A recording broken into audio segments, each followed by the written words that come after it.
Okay, ladies and gentlemen, here we go. So we are now on the driver's side. We've got our template cut for our driver's side rear centerpiece, like we did on the passenger side. Yeah, let me go to the other side. This way you guys can see it better.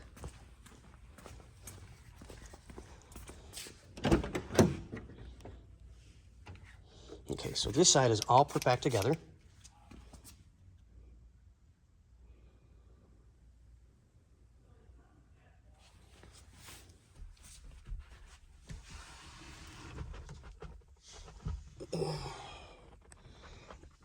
And I'm super proud of myself on this.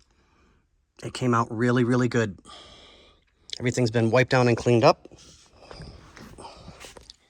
And there's our driver's side. We're working on that.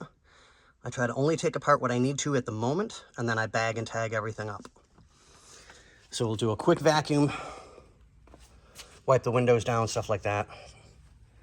But yeah, we're starting on the driver's side. One more piece to go after this, and it'll be done. So on that note, I'm gonna get my butt back to work.